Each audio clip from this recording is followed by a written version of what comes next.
I want to introduce you to Carrie, and I'm super excited to have her here. She has 20 over years of tech working with recruitment and leadership. So she understands of what we are going to talk about. She has worked with Google, with Netflix. I'm sure you all know both of them.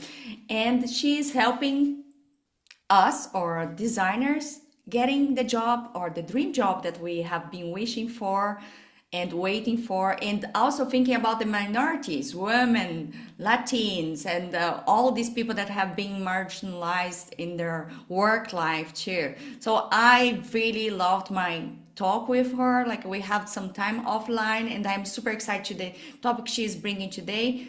Without further ado, like Carrie, I invite you to talk, to maybe present yourself to a little bit more better than I did, and also to share your screen. And I am here all hands on and taking notes because I will also create my own brag book.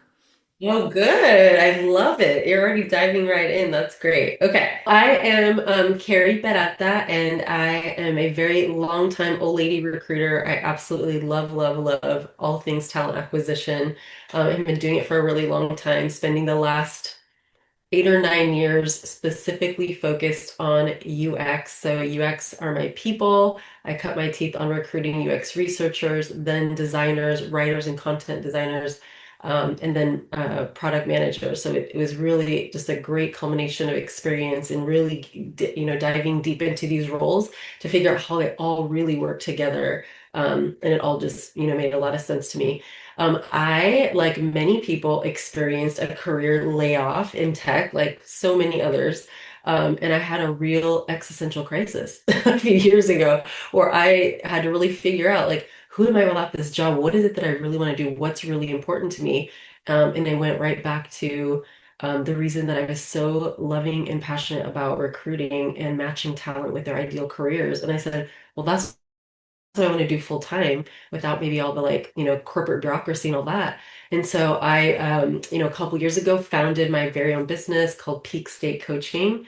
And so what I do is I endeavor to help women of color, underrepresented communities, and UXers find lots of confidence in being able to tell their story when it comes to their career pivots, interviewing, salary negotiations, preparing for portfolio reviews, these really key career conversations. And so I'm here as a guide, as your Sherpa, your recruiter in your back pocket, to show you all the things that I know for lots of years of experience of how to best prepare, what employers are looking for, and really how to share your unique value proposition. And it goes without saying that the brag book is like the very, very, very crux of all of that. So if I had to talk in, like, in terms of like Lord of the Rings, it's like the ring that rules them all, right? Which is your brag book. I feel like there's so many ways that you can repurpose the things that I'm going to share with you today, for, very specific career strategies. If you've got your favorite medium, some notes, maybe your notes app, or maybe you've just got a doc up or a pad of paper to take some notes, I encourage you to do so. I know we're recording this, so if you want to check it out later, it's going to be on the app and available too, so you can always take a look at it later. All right. All right. So I have a spicy question for you just to kind of get things started, which is, what achievement from your career would you have loved to show concrete evidence of or for, but couldn't? That's a big one, so I'm going to repeat it again, and I'll give you some time to think about it. Is, what achievements from your career would you have loved to show concrete evidence for, but you couldn't?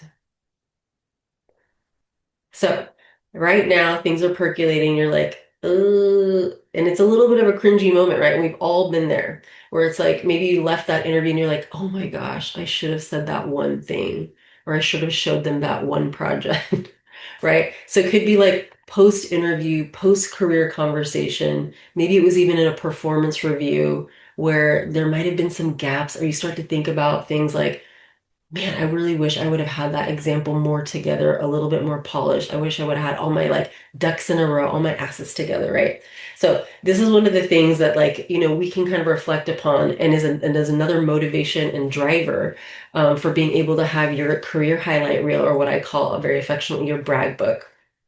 And so today we're going to really just kind of uncover that. I'll show you how you can either start doing this, continue doing this important work of really validating yourself and documenting your work and how you can use it to be ready for key career conversations. So I'd love to like just know, like maybe pop it in the chat box or even just with a show of your virtual hand or your physical hand if you're able, is how many of you are already doing this kind of documentation? Have you already started a brag book? Have you documented some of your work projects and accomplishments? I take the lead and say like, I have been so bad at that. And when you make just a question, I'm already, oh, there's so much, and I have not even a list of it. Yeah, yep. Yeah, because a lot of us just rely on our mental list, right? So if you're not already doing this, you're definitely not alone. And even the wonderful professional like Gabriela is like, even she's admitting, I for a long time didn't. I actually am really old school. This is gonna date me. Is all of my brag book is basically pen and paper, where I have just like a legal pad where I just like brain dump a lot of different work examples, right? So for good or for bad, today is a fresh start or a refresh for you, where we'll just dive right into some tools and how you can start doing this today so that you can start moving that needle, gaining some momentum in this space so that you feel really, really good about having a documented repository of your career accomplishments. All right. So what even is a brag book? What even is a brag book? So it's a strategic collection of your professional achievements, project outcomes, and growth moments. So like your own growth moments, your own development, right? Your own learnings that serve as compelling evidence of your capabilities, your skills, your experience. It's really just evidence. So you might be thinking now, like, well, this kind of sounds similar to like a portfolio. I've got a portfolio. I've got like my case studies, right? So it's a little bit different because, and I'll show you in just a second on the next slide what the differences are, is like this is really a comprehensive record of your professional achievements and your impact. And we hear that word, the I word, a lot, especially when you're interviewing. It's like you got to show impact, you got to show impact, you got to show product thinking, all the things, right? So this is a comprehensive record. I call it like a repository. Just think of it as like your own personal library of your work accomplishments and achievements that you're just going to lay it all out. And then whenever you need it, you're going to go and pull from that when you need examples, when you need to build a case study, when you need an interview example, even in a networking conversation. It shows credibility, expertise, etc. Right? So all right, so let's take a look at the next slide, which is like, all right, portfolio versus a brag book. Portfolios tend to be like very design focused, right? It's very craft heavy, where it's like they want to see your final designs. It has a lot of heavy visual emphasis. It's very project focused and project specific, and it's public facing. This is a portfolio that you publish out to the world. Maybe you've got a website. Maybe you've got like your Figma files, maybe you put it on LinkedIn, etc., right? And this is a curated selection. These are just a few of the pieces that you have chosen to kind of distill and show and put out into the world in your portfolio. But what's different with the brag book is it's like your full process documentation.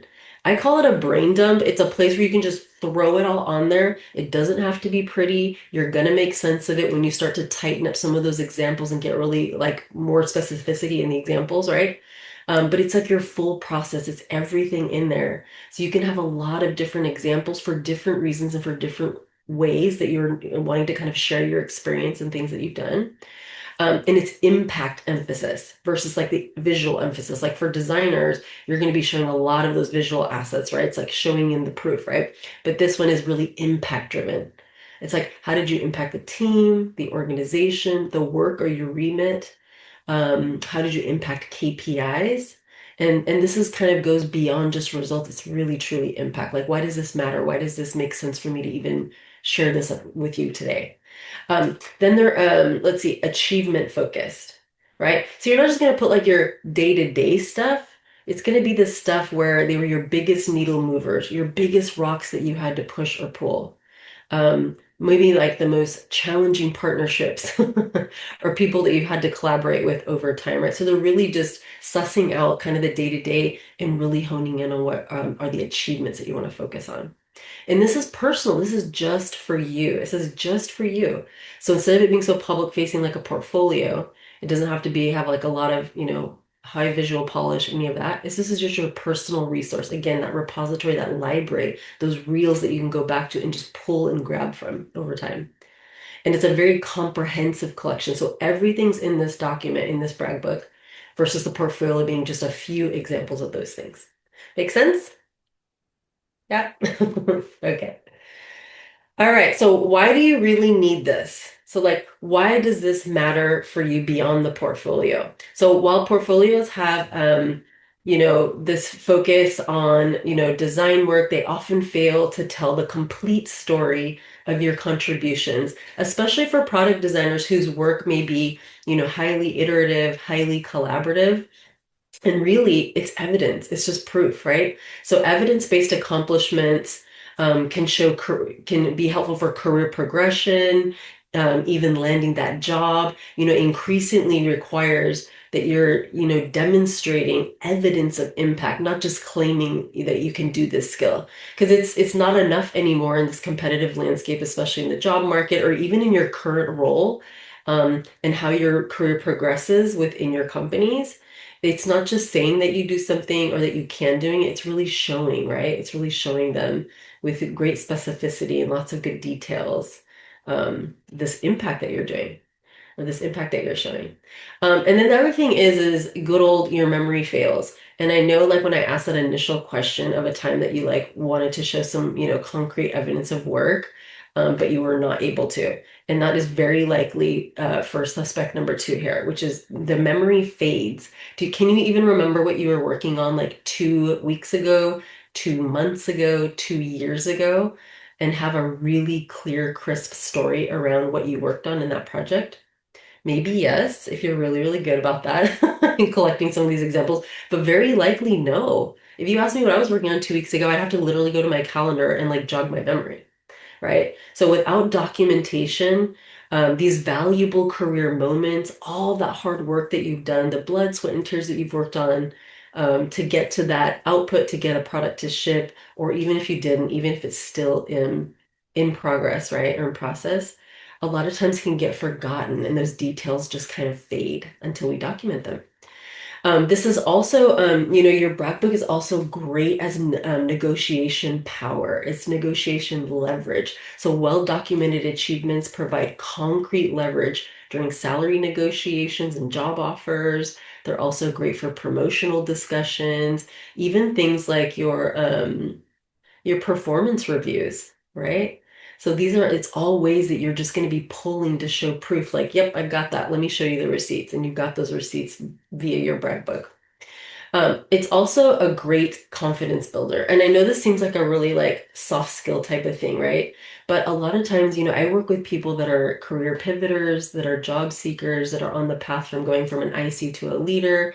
And sometimes they're like, no, I'm confident, I know what I do. But sometimes they forget, like we can all easily forget like the things that we've done over time because we're so in today, we're so in the moment or on what's next, right?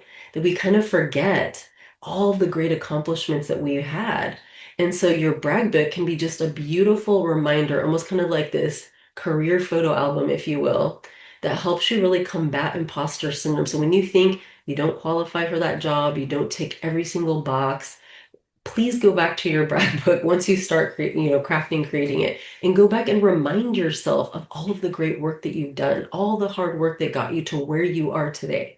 So it's a great confidence builder and just a good reminder when you're kind of feeling in the feels or you're feeling like, oh, can I really do this? Am I really qualified? Oh, I haven't really done that much. Has it really been that impactful? Like, yes, it has, right? And what's cool is when you go back to your brag book, and especially if it's like chronological and you can go back 5 years ago, 2 years ago, and even just if I verbally ask you today, like go back to who you were 5 years ago as a designer compared to where you are now. Maybe you were just starting in design boot camp. Maybe you were just right out of school, right? Maybe you were interning. And then think about the designer that you've become today, right? So there's a story to be told there. There's like a career arc. There's a trajectory to be shared there. Okay.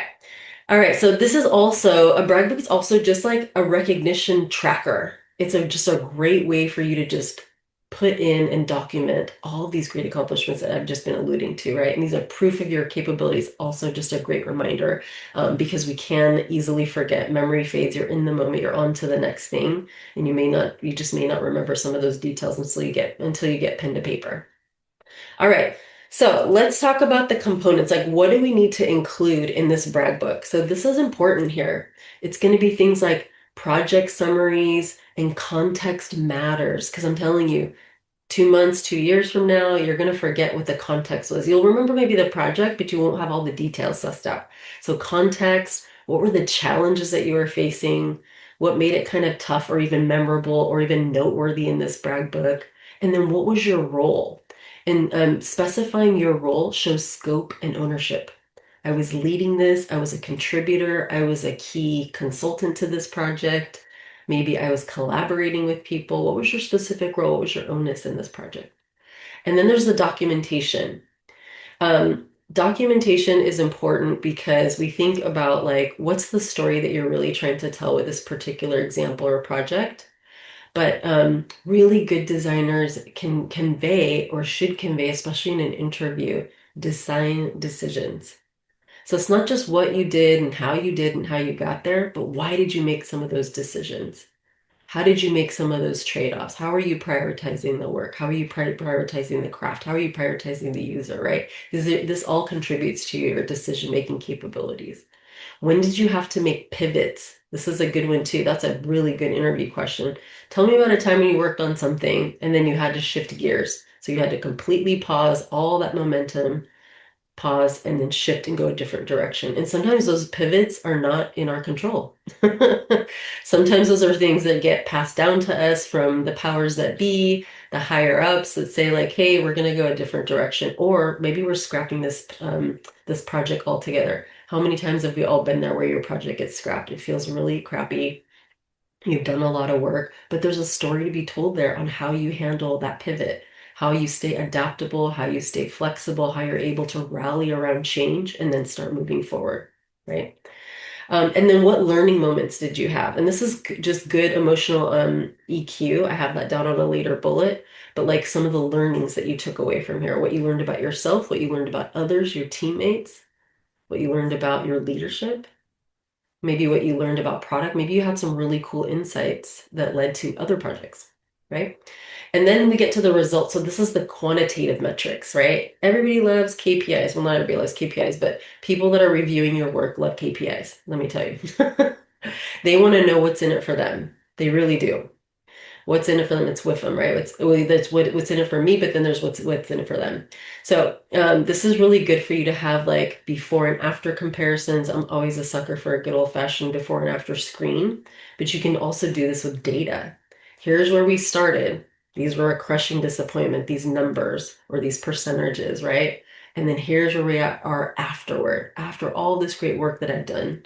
Here's kind of the results, the measures of success, the KPIs that I can share with you that can be really quantifiable, right? So you'll have some of these measures of success. So you'll hear oftentimes like you need to be able to tell talk about your design work and tell the story through data. This is exactly where you're doing that, right? With those results. But then we also have qualitative feedback because there's not always a ton of ways to measure design, and I hear this a lot even like from researchers too. A lot of information and a lot of things that you work on are qualitative, right? So this could be good like testimonials from stakeholders, user feedback. Maybe you're doing diary studies, maybe you're doing observations, right? And maybe you're collecting some of that qualitative data and getting feedback in that way. And that's also a story to be told in ways that you can share metrics and success that way too. It's not always just hard numbers. All right, growth narratives, and this is where you come into play, and this is where when we talked about the brag book being really personal and just your resource, this is where you can do a little bit of self-reflection and say like, hey, what did I develop in this project? What skills did I develop? What did I learn in this project? What did I learn through these accomplishments? Maybe it was a really tough collaboration. Maybe you had a lot of tough partners. There was a lot of pushback. Or maybe you learned a brand new skill, right? Maybe you're like had not been exposed to like service design, or maybe you're working on components for a design system, and that's something that you hadn't done yet or hadn't done before, right? So you're just starting to collect all of these different assets and experiences, right? And then just asking yourself, like, what did I learn? What did I take away from this? And what are some of the things that I don't want to bring with me into the next role or next opportunity or next project, right? And then you have visual evidence, and this is like table stakes for design, right? Which is like screenshots, various stages. We're going to talk a little bit more about that. This is so important. I can't even tell you how many times I've heard, oh my gosh, I'm not in that job anymore. I have no visual assets. I have no screenshots. I have no evidence. And that's really painful. So we don't want to continue to have that pain, right? So start collecting some of those things now. So the next question I get is like, but I'm under NDA. How much can I share? How much can I not share, right? So I would say always protect yourself. If you feel like this is something that's going to really be enforced in your work, then don't do it, right? So sometimes you might have to replicate something where you're going to be like, well, here's the actual thing, but it's not launched yet, so I can't publicly share. I can't use it as a visual asset in my evidence or my portfolio, right? So just use your best judgment. Sometimes you have to replicate the information or make it a little softer, or maybe even just make it opaque so that you're not showing all the secret sauce, right? But if you can, start taking some screenshots at various stages of your work, even just the really scrappy stuff. Pen to paper mock-ups, wireframes, post-it notes whenever you're sprinting, even if you're just whiteboarding. Take pictures of that because it'll remind you of your process, your design process, and what got you to the next thing. All right. So I put a little arrow down because everything that I've just laid out for you right here, all these components will yield a beautiful foundation or a beautiful setup for a case study. This is a beautiful setup for an interview example. It's also a really beautiful setup to say, hey, this is all the things that I've done. I'm already demonstrating this level of work for the next step in my career. So maybe it's a promotional conversation. And right here, every one of these things is evidence. You're showing them those receipts for that very strategic career conversation, whether it's a performance review, salary negotiation, an interview example, maybe you're doing a portfolio review. You're really just laying the groundwork here with all of these. Think of it this way, just because you're changing careers or maybe industries or doing something slightly different or even radically different, that experience still counts because you're bringing over valuable experience, valuable skills from this, former industry or former role, and you're bringing it in as part of your story, part of your skill set into your next thing. So just ask yourself, like, what can I bring with me from my last career, my last role that's going to help me in this next one?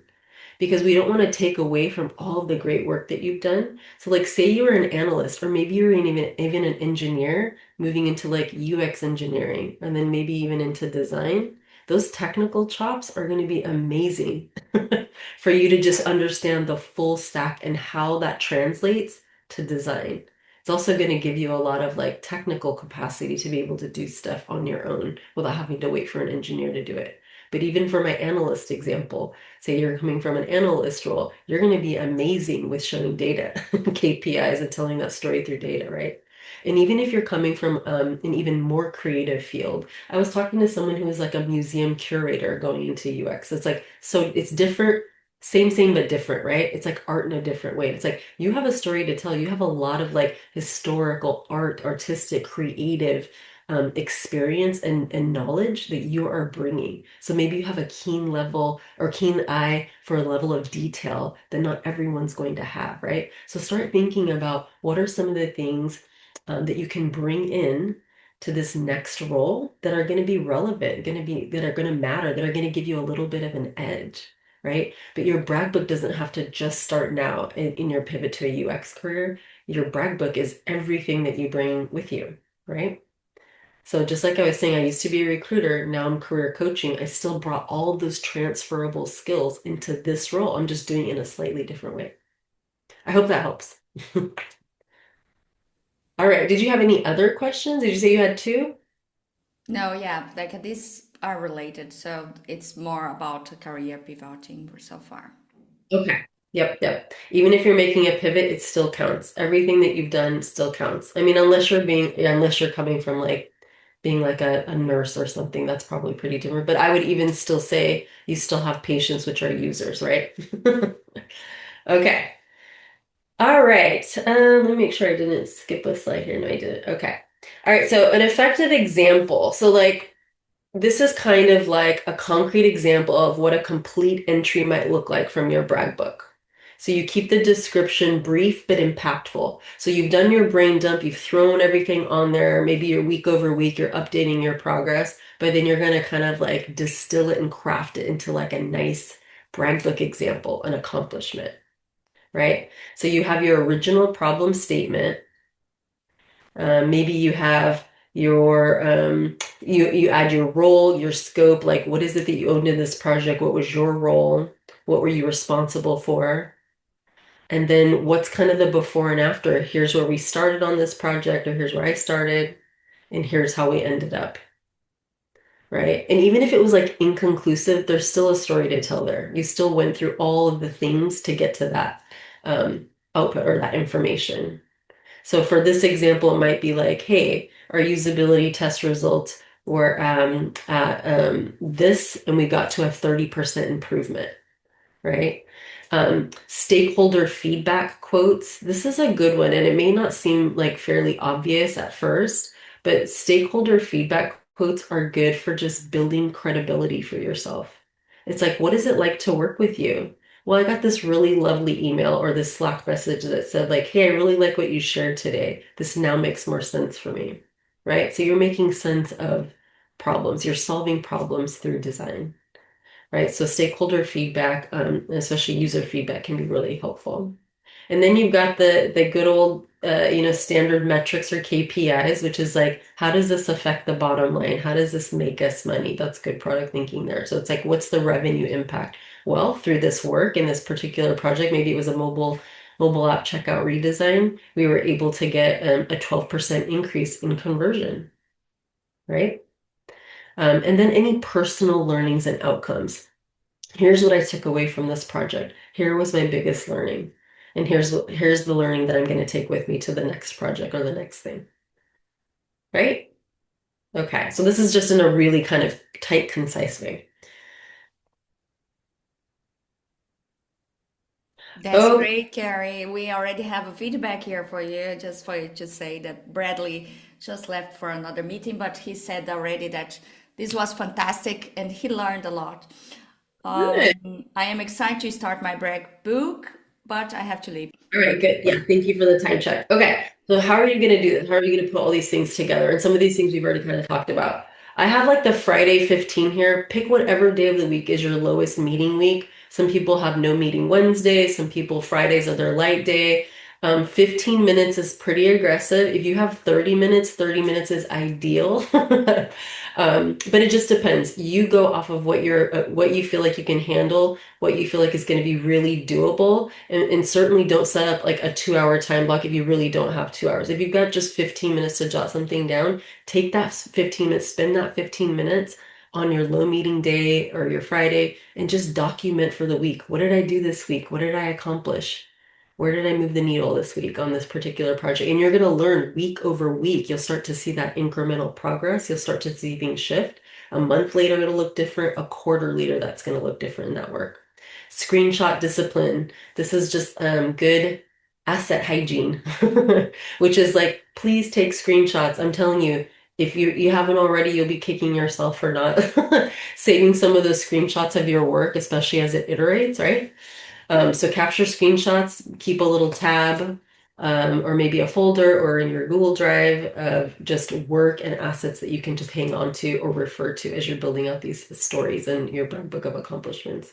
Feedback collection, so some structured feedback. If you get kudos, stakeholder feedback, user feedback, a lot of these quotes are going to come in handy later. All right, metrics matter. Identify and track relevant UX product metrics.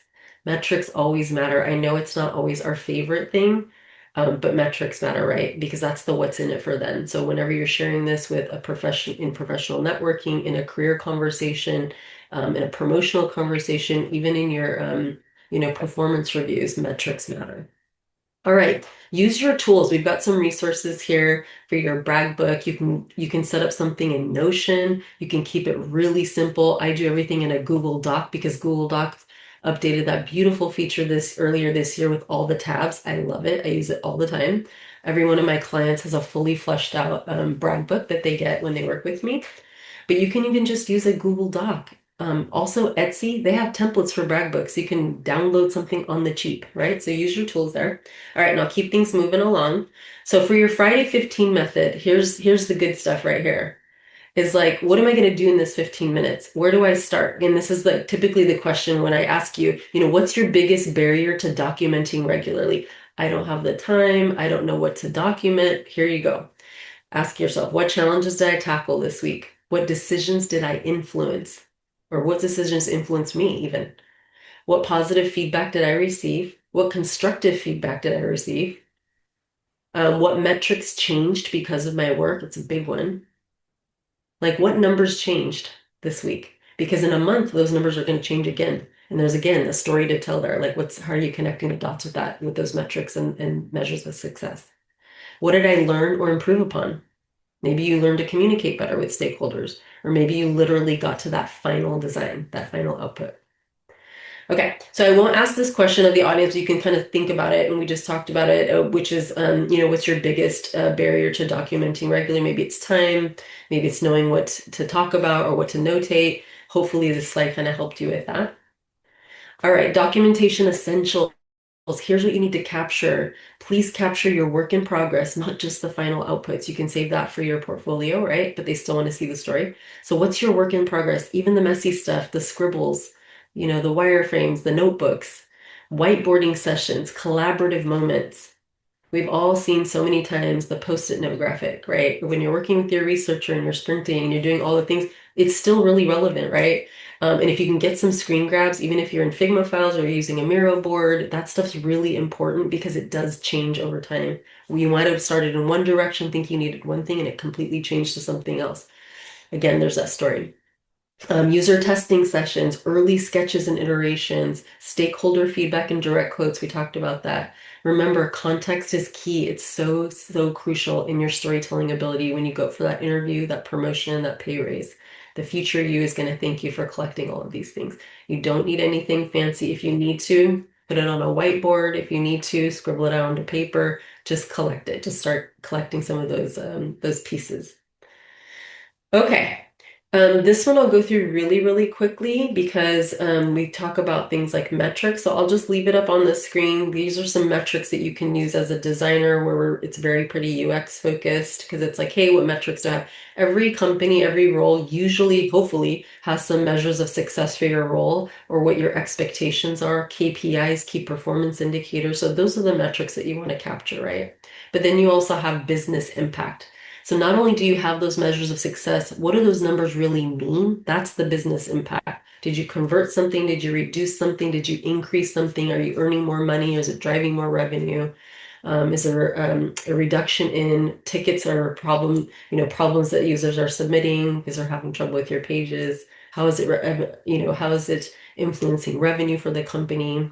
How is it impacting your org, your team, or that remit you had this year? All right. I thought about making this an octopus. I thought about making it look like an icky guy, like Flo, but at the end of the day, this is what I want you to take away, hopefully, which is your brag book is going to be that foundational piece. It's that golden thread, if you will, that you start to be able to connect all of these dots. So these are examples in your highlight reel that's evidence for all these career conversations. So everything that you jot down in that brag book is a potential um, interview answer. It's a potential example for your performance review. It's potential evidence for that promotion. So you can already show evidence that you're already doing that next level work. You're already starting to meet or exceed the expectations of the scope of your work and even in the next role, right?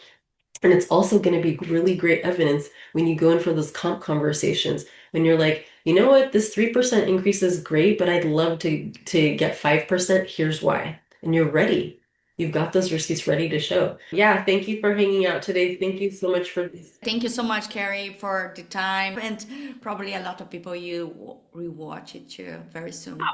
Oh, wonderful. Thank you so much. Again, have a wonderful rest of your day and week.